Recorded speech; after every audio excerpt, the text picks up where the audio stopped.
13 years in San Francisco, I didn't drive. I walked to the ballpark. I lived right across the street, but you know, I like being close to the park. I'm not much on driving, to be honest, but you know, 10, 15 minutes I do think about different things like the lineup.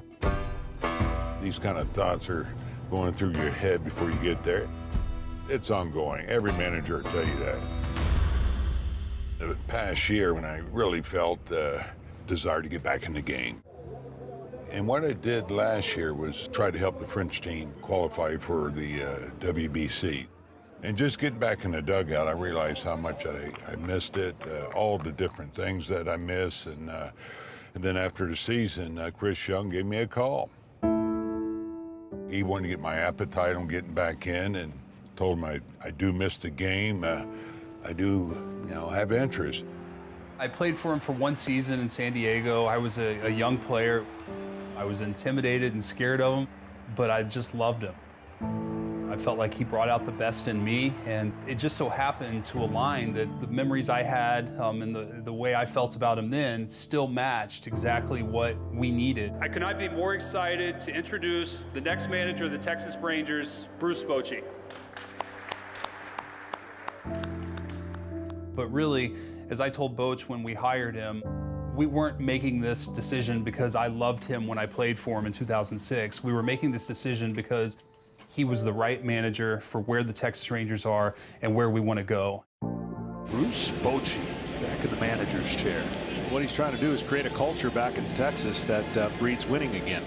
When I was growing up in the Bay Area, I got to watch his teams win 3 championships. And the Giants have won.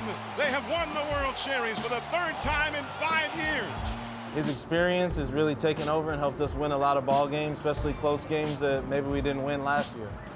The Rangers sitting 52-39, a team that 2 years ago lost 102 games. This is a team that I think has turned the corner as far as the culture. A team that's playing winning baseball now. And the Rangers win it! Just a little more pixie dust on this magical start to the season. As I look at the identity of our group, it's a group that just plays hard, very professional. I think some of that starts with just Corey and Marcus and the tone they set. It started with those 2 guys last offseason. Coming from LA where the team hasn't won in 30 years and seeing what that did for a city and then finding out that they'd never won here was really exciting for me. You know, that's something that you hope to be able to give to a fan base and experience again. Do not blink when Corey Seager gets up to the plate because something good might happen. World Series champion, World Series MVP, Rookie of the Year, and Seager, you know, his trophy case has a lot of stuff in it, but then you got Marcus and all of his experience. This will be my 9th year. I've kind of seen what works and seen what doesn't work. You got Marcus Semien and Corey Seager. Those are all-stars. But you had 3 guys that really stepped up this year, and Jonah Heim and Josh Young. Obviously, Adolis Garcia. And Bobby. When you got 1 through 9 that can leave the ballpark or draw a walk or hit a double and just pass the baton, it makes this lineup scary to pitch to, and it's fun to be a part of. 2 off seasons ago, the target was position players. We refocused this past off season on the pitching side. And we felt like we needed to take a swing at the top of the market, and Jacob was our primary target. We knew that Jacob had some injury history, some medical issues, and that there was the likelihood that at some point in the contract that he was going to miss some time.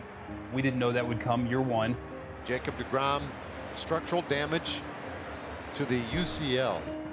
We got a special group here, and to not be able to be out there and, you know, help them win, it stinks.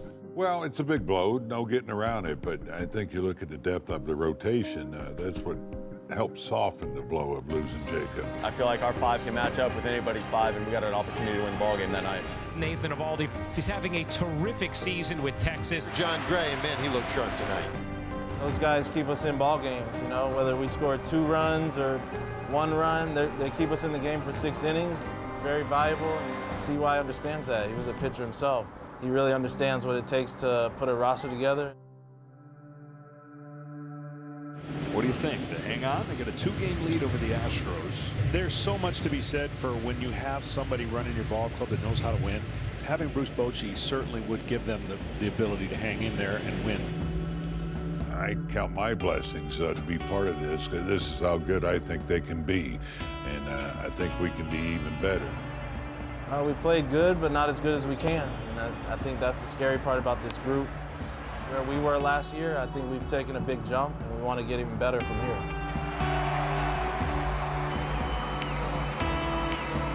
We have a lot of baseball left. Trust me, we know that, but still, you know, to be where we're at, the fans have caught on to this, and now they're coming to the ballpark. It's fun to see the enthusiasm for the game right now. You see the fan base getting into it. A lot is made of the chemistry of these guys, how much they care about one another. Everybody's together as one.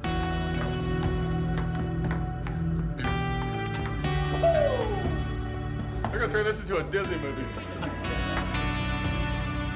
They all want to be part of it because they have a feeling that it's something special. I feel like there's another level there, and I feel like we'll reach that level.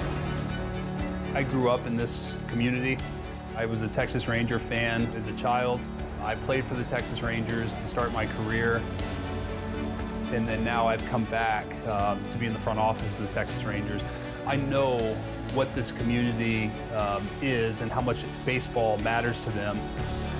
I want every kid in this Metroplex to grow up a Texas Rangers fan and to be proud of this team, this franchise.